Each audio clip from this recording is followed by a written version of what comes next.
Are you three feeling in the Christmas spirit yet?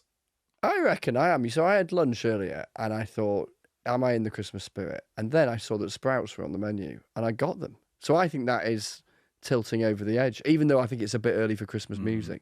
Yeah, December's I've got a strict December only rule. On sprouts or Christmas music? Everything festive. Everything. I'm like Scrooge until December. You think it's too early for Christmas music? I do, yeah. It's then never you won't too enjoy early. this, which is Ed Davey, leader of the Liberal Democrats' Christmas single, which was released today and which he promoted on the podcast edition of Newscast.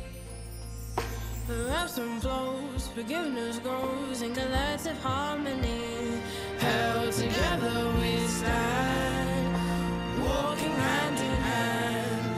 For ebbs and flows, forgiveness grows in collective Not exactly defying gravity, but yeah, so he's done that. It's been well received. Yeah. It has been very well received. And it's for charity.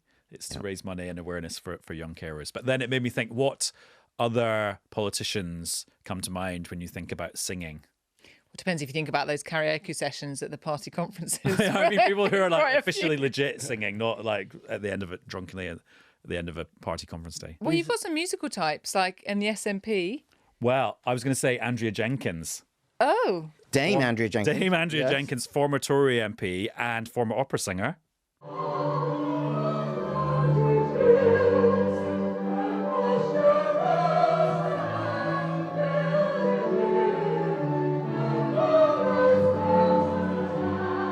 Not great sound That quality. Reform News Conference went off in a different direction than I anticipated. Yeah, that was actually at the big Brexit bash in Morley, West Yorkshire on the 31st of January 2020. But yeah, there's news about Andrea Jenkins today, isn't there? Which is that she has joined Reform UK on a day where they were marking 100,000 members. Former Conservative minister, now in the Reform UK fold. Anyway, before we turn into a really rubbish version of Six Music, shall we get on by being a very good version of Newscast where we talk about this week's news? Newscast. Newscast from the BBC.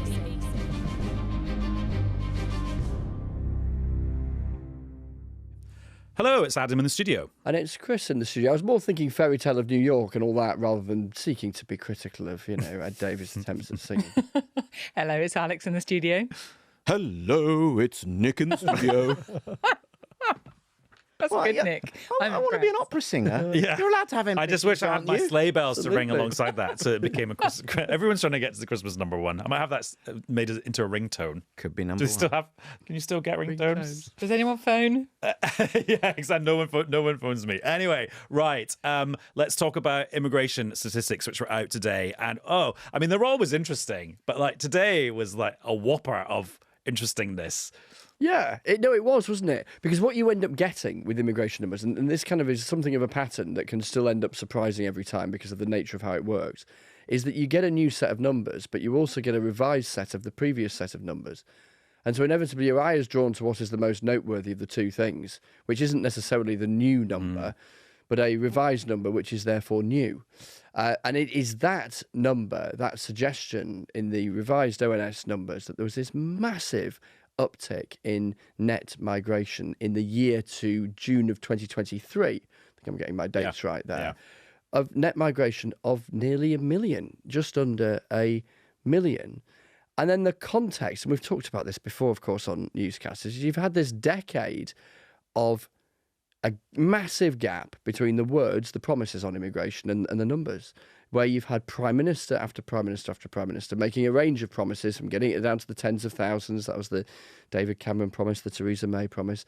Getting it down, but not necessarily attaching a number to it, which we heard from Boris Johnson and from Rishi Sunak. You had Brexit in the middle of that, where a huge expression for a lot of people of voting to leave was about gripping immigration, and the numbers getting bigger since. And then the Prime Minister today saying, oh, but you can believe me, I'm going to do something about it. When you think we're in this kind of anti-politics era where I suspect for quite a lot of people who are more cynical about politics now than they perhaps used to be, as they would see it, failures on immigration being quite a big part of that. So, Alex, if everyone's eyes were drawn to the revision in quite a big way to the previous years, then everyone's eyes were drawn to the latest set of figures, and they were down. Yeah, they were down. They were down from a figure that had been revised up. But I think, and that is right. And I think, you cannot get away from the fact these numbers are big. And exactly as Chris has said, they are a world away from the promises that have been made by politicians. And they are very, very high compared to numbers that have been set out as previous targets. But that most recent number, so the year to June this year, that's at 728,000 net migration. So the difference between people leaving the UK and entering the UK. And it's interesting because what we've now got is this kind of like wrestling for blame or credit, i.e. Keir Starmer pointing the finger at very repeatedly and squarely at the previous Conservative government for the numbers being so high. But then you've also got a sort of wrestling going in with the Conservatives about them saying, well, hang on, though, because it's something that I did when I was in government that started to see those numbers edge down. And that's things like restricting the number of family members that certain workers can bring in, restricting the number of family members that students can bring in, international students.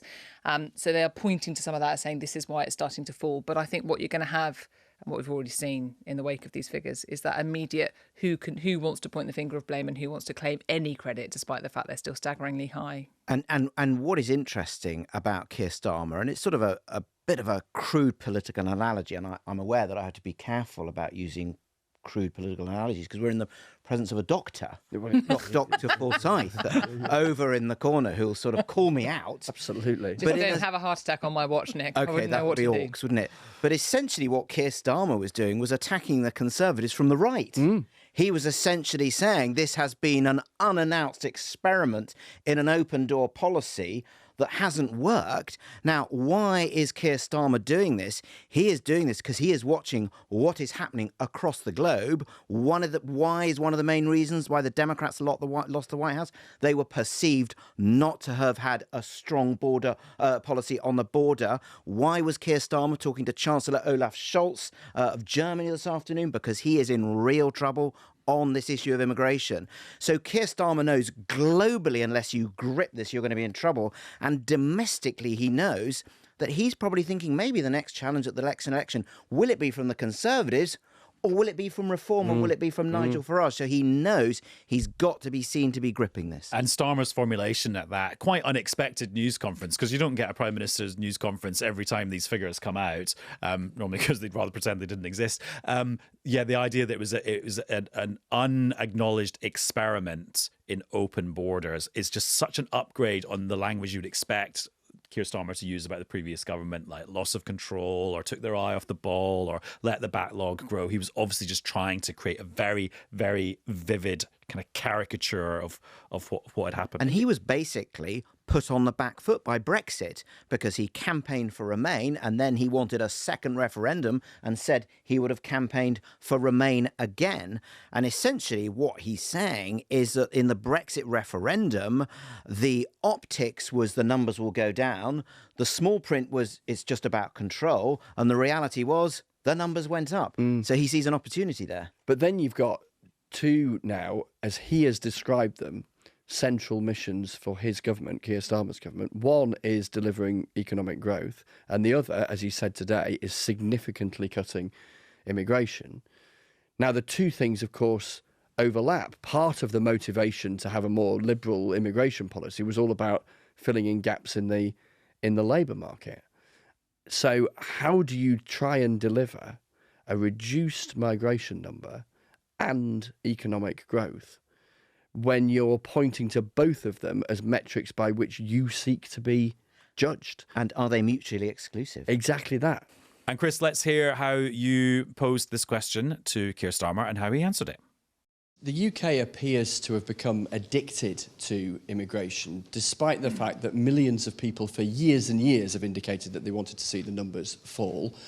Why should people believe you now that you can achieve something that predecessors have not? There's a fundamental problem here, and that's to do with the way our economy works and the loss of control of immigration under the last government. We are going to turn that around with the measures that I have set out.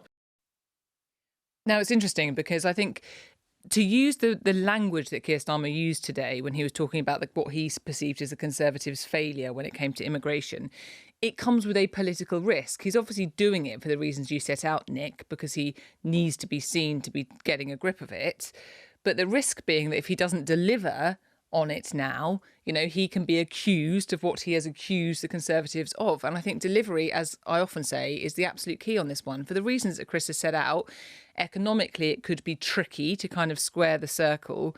And what Keir Starmer's talking about so far don't seem to be hugely well fleshed out plans. I think that's the other part of this. Well, I was going to say this is the kind of like the two-pronged things we've got today from the government. So you've had Yvette Cooper, the Home Secretary in Iraq, dishing out money to the officials in Iraq to help them tackle migration at source, to stop people leaving Iraq and eventually ending up on a small boat crossing the channel. And then you've got this thing about enforcement at home, where at the moment, if you're a company that brings in migrant workers and you're found to have broken the rules regarding those migrant workers, you lose the right to bring in more migrant workers for a year, and they're doubling that to 2 years. That seems to me quite small fry if you've got this massive problem. And also it seems quite small fry compared to what Kemi Badenoch was saying the day before, when she said, we're going to review absolutely everything in opposition to do with migration, including membership of the European Convention of Human Rights. But I mean, the point about Kemi Badenoch is she's saying two big things that she wasn't saying in the very recent leadership contest, which is, should we be members of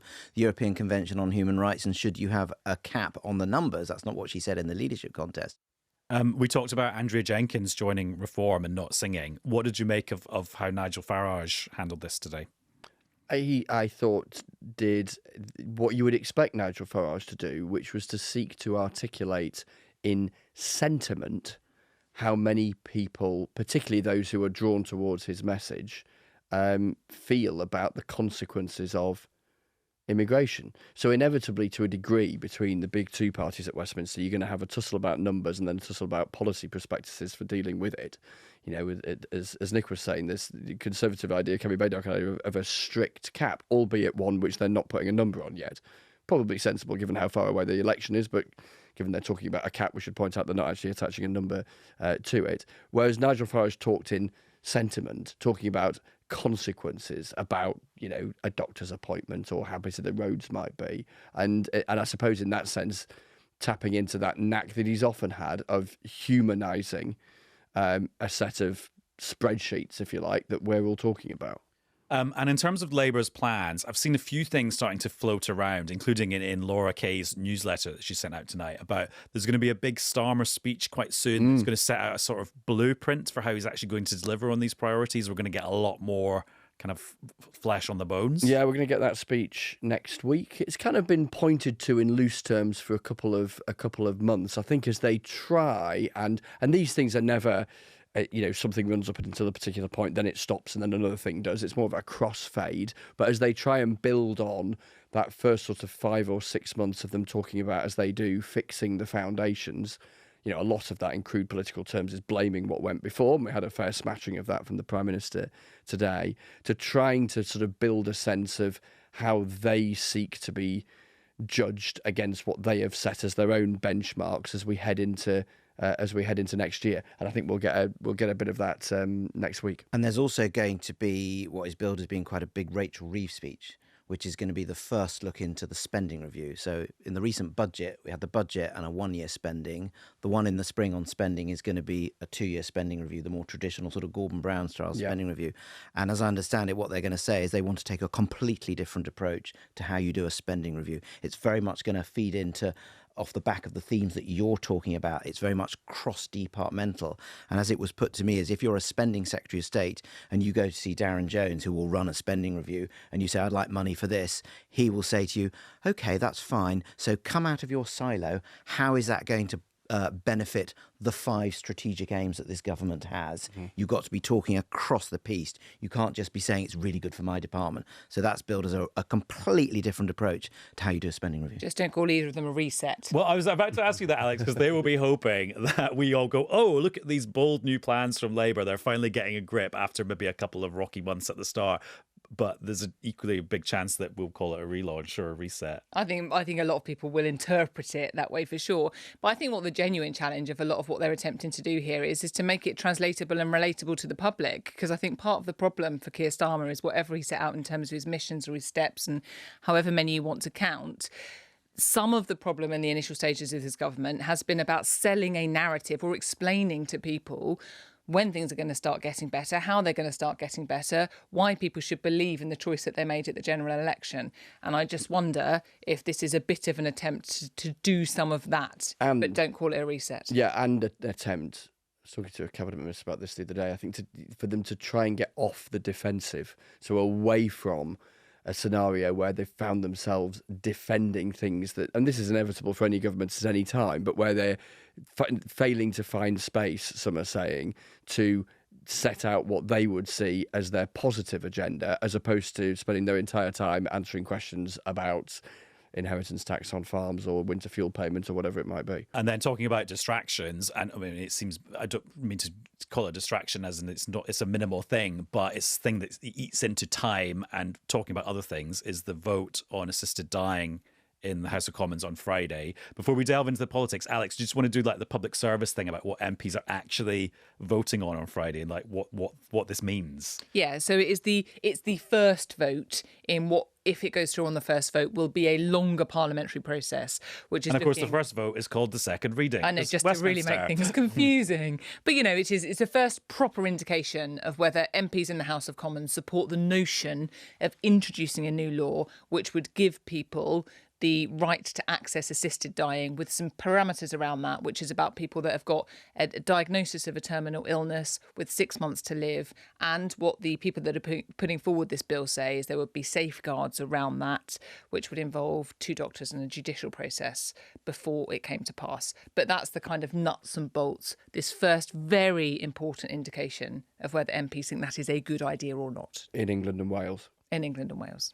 And Nick, what's it been like seeing MPs actually visibly grappling with this? Well, I mean, I have spent hours over the last month talking to lots of MPs about it, because the way that it works for me, because of Newsnight being on late, when there are late votes, I'm there hanging around in the corridors. And what's interesting is it's sort of all the MPs, they all joke, oh, there's Nick. I'm known to be there. So what I found in the last week or so is loads of MPs coming up to me and saying, Nick, what's going to happen?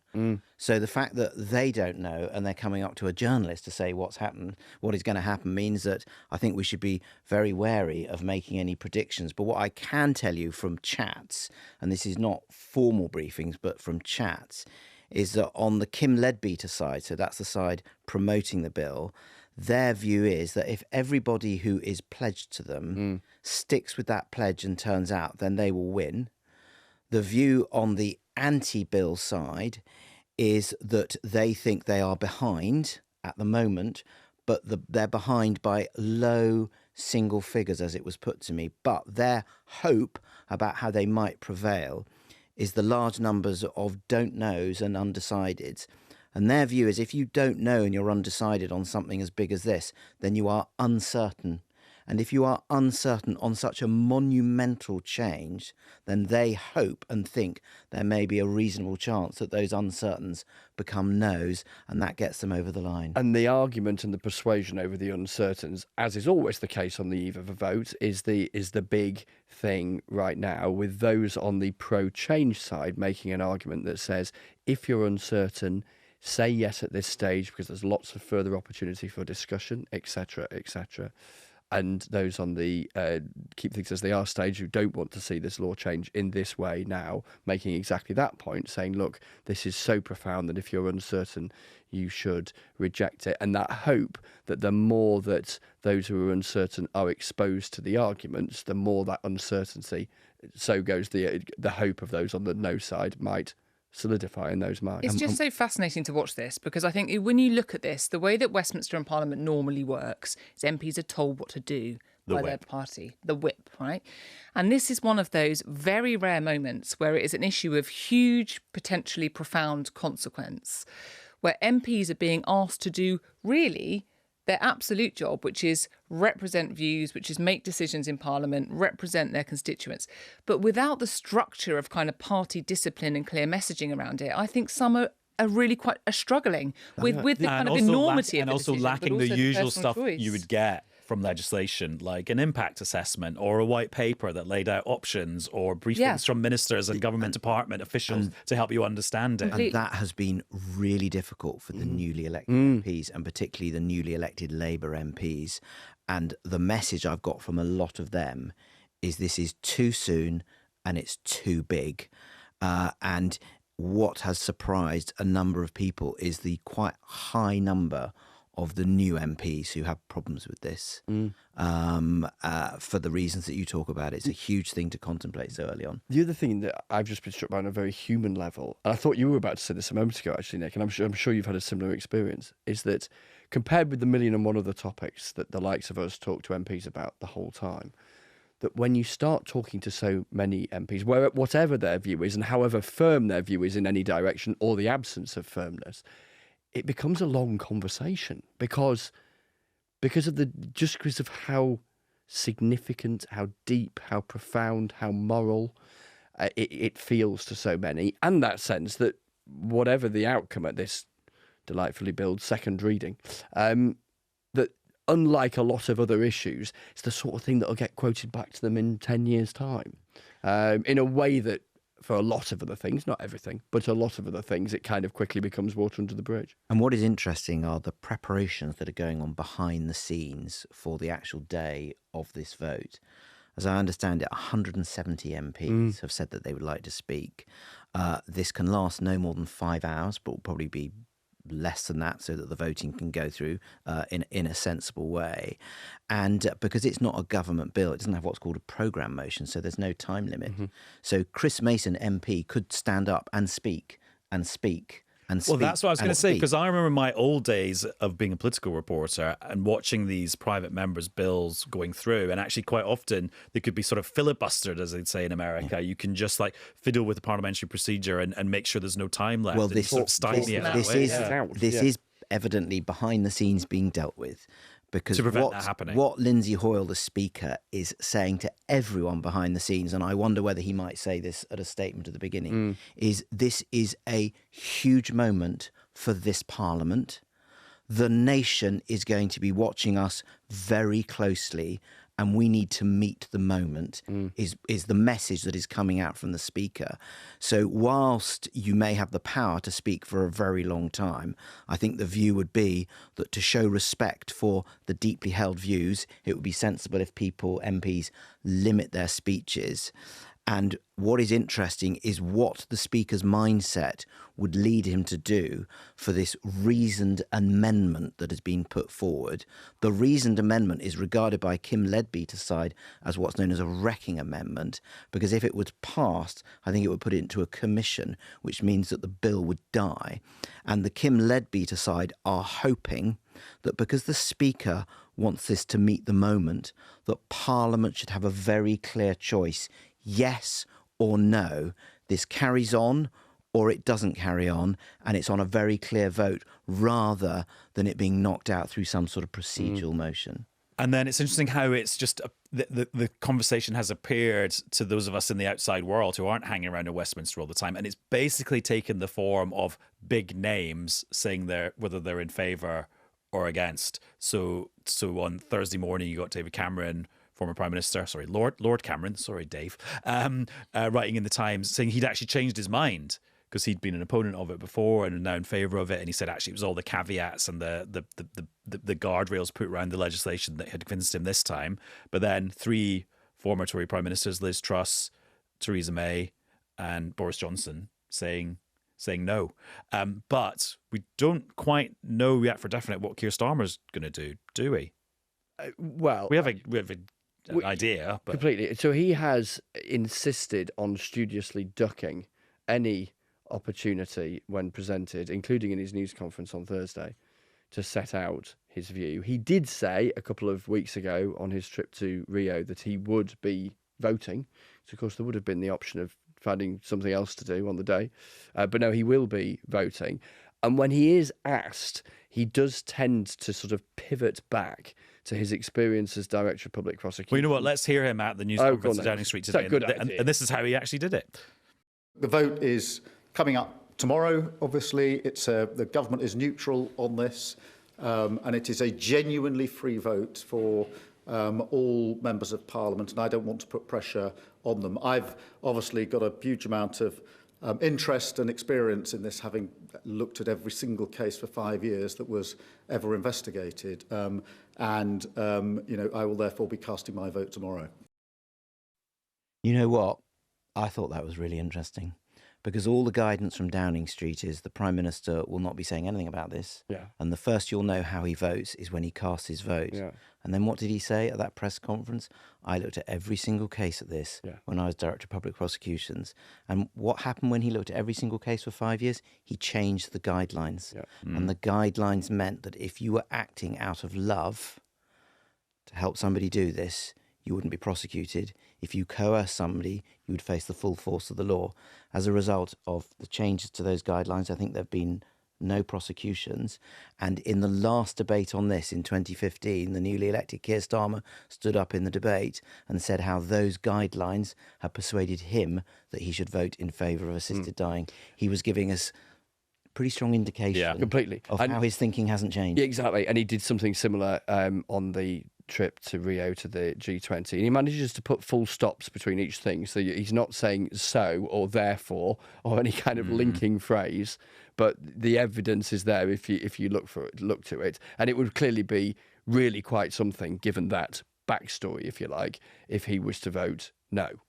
And Alex, just to end on a very pretentious note. I love that you came to me on that. Well, yeah, Thanks. well, it's this whole thing about like what MPs are meant to do. Are they meant to be there to be kind of to soak up all the views of their constituents and then represent those views in Parliament? Or are they meant to use their wisdom as elected representatives to come to their own view that's the best thing for the country as a whole? And I've felt that that's been playing out a bit this week. Yeah, and I think probably every MP has approached it slightly differently, actually. And on an issue like this, where it is very unlikely you're going to get consensus from your constituency, there's going to have to be an element of your own judgment and personal assessment in the mix as well.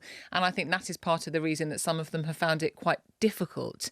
You know, on some issues, depending on which constituency you represent, there might be a very clear tone. You know, if you live in if you represent a rural constituency versus an urban constituency versus, you know, there's going to be some issues where you get a pretty clear consensus what people think. On this one, it's unlikely there's going to be some unanimity just by virtue of the fact that you represent a certain constituency. So they've got to, of course, listen. And I think a lot of them have been. Some of them have been doing events in their constituencies where they can kind of garner views of their voters, their electorate. But they're going to have to use an element of their kind of personal stance and wider judgment. Adam's taking us back to a debate. Is it a representative democracy or a responsible well, there is democracy? also something interesting here. There is also something interesting here about whatever the outcome is of tomorrow.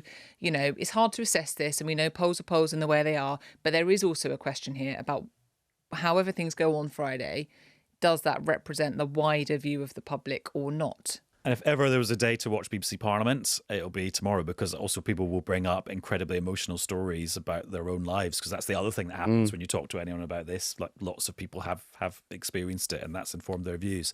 Right, that's it for this episode of Newscast. We'll be recording an episode on Friday tea time after the vote in Parliament, talking about all the arguments that were made on the floor of the House of Commons, getting reaction, and then talking about what happens next, whether MPs give it the thumbs up or the thumbs down. Right, I'm going to give you all a thumbs up and say thank you very much for being here for this episode of Newscast. Pleasure. And thanks to you for listening. We'll be back with another one, as promised, very soon. Bye-bye. Bye-bye. Newscast. Newscast from the BBC.